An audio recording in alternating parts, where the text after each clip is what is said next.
Hello everyone, কেমন আছো সবাই? আশা করি সবাই ভালো আছো। সর্বপ্রথম জানাই হনুমান জয়ন্তীর অনেক অনেক শুভেচ্ছা। বন্ধুরা, আমি গিয়েছিলাম দুদিন আগে হনুমান মন্দিরে।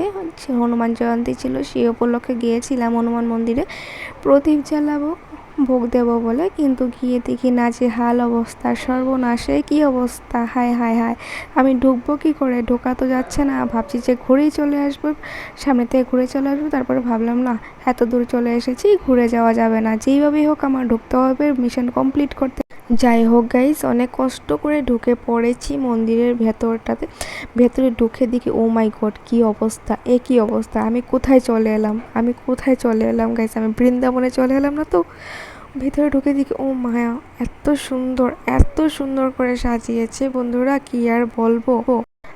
অনেক কষ্ট করার পর হনুমান বাবার সামনে গিয়ে আমি ভোগ দিয়ে পুজো করে চলে আসবো আবার বাইরে, কারণ তাড়াতাড়ি বেরোতে হবে। কারণ ভেতরে প্রচণ্ড পরিমাণে গরম, আর সেদিন প্রচণ্ড পরিমাণে রোদ দিয়েছিল। আর সাইডে হচ্ছিল যজ্ঞ হচ্ছিল, যজ্ঞের আগুনে ভেতরটা আরও গরম হয়ে গিয়েছিল। আর দেখো এখানে সবাই ভোগ দিচ্ছে, আর এদিকে দেখো বাইরে প্রদীপ দিচ্ছে। আমিও চলে এসেছি বাইরে প্রদীপ দেওয়ার জন্য, কারণ ভিতরে অনেক মানুষ এসে গিয়েছিল।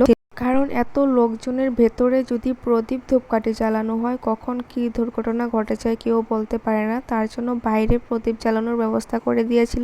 বাইরে যদিও প্রদীপ জ্বালানোর ব্যবস্থা করে দিয়েছিল, তারপরেও জায়গা হচ্ছিল না, তারপরও প্রচণ্ড ভিড় ছিল। আর আমি অনেক কষ্ট করে জ্বালিয়ে টালিয়ে চলে এলাম ঘরে। তারপরের দিন আবার আমি আমাদের বাড়ির পাশেই যে হনুমান মন্দির ছিল, সেখানে আমি গিয়েছিলাম পুজো দিতে, কারণ মঙ্গলবার ছিল।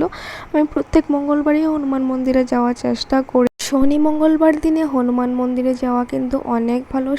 শনিবারে শনি মন্দিরে, মঙ্গলবারে হনুমান মন্দিরে যাওয়া কিন্তু অনেকই ভালো। গাইস, আমি গিয়েছিলাম, আমার একটা কার্য সিদ্ধি হয়েছিল। আমি একটু খুশি ছিলাম, একটু আনন্দে ছিলাম। তার জন্য আমি কার সাথে বা আনন্দ ভাগ করে নেব, তার জন্য আমি গিয়েছিলাম হনুমান মন্দিরে। হনুমান বাবাকেই বলবো আমার মনের কথা, তোমাদেরকে বলা হয়নি। আমি হয়তো বলেছিলাম, তোমরা হয়তো ভালো করে জানো না কথাটা। যাই হোক, আমি পরে নেক্সট ব্লগে আমি বলবো আমি কোন খুশিতে গিয়েছিলাম। আর বন্ধুরা, আমি যখনই একটু বেশি খুশি হয়ে যাই তখনও হনুমান মন্দিরে যাই।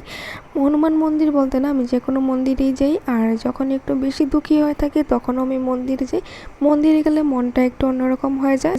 তোমাদেরও যদি এমন কিছু মনে কিছু থাকে, তাহলে তোমরা দুঃখ থাকে বা কষ্ট থাকে, হাসি খুশি যেটাই থাকে না কেন, তোমরা একবার হলো মন্দিরে যাবে, ভগবানকে বলবে, দেখবে এর যে খুশির আর কিছু হয় না।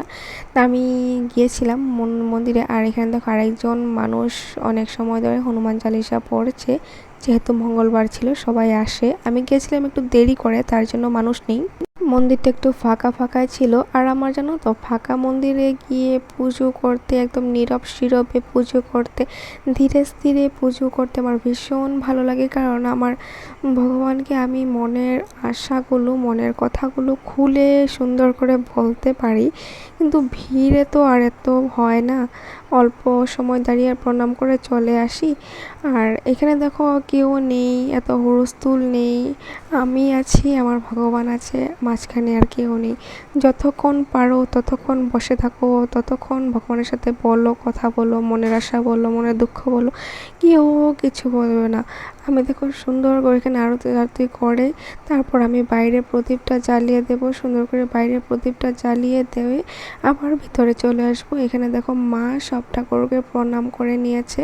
আমাদের আবার তাড়াতাড়ি করে বাড়িতে চলে যেতে হবে, কারণ মন্দিরে যেতে যেতে 8টা বেজে গিয়েছিল। আর এদিকে আবার প্রচণ্ড পরিমাণে তুফান আসছে, তুফানের আগে আগে আমাদের বাড়িতে চলে যেতে হবে। তার জন্য আজকে আর ভিডিওটা লম্বা করেছি না, আজকে ভিডিওটা এতটুকুই। Tata, bye, love you all, সবাই ভালো থাকো।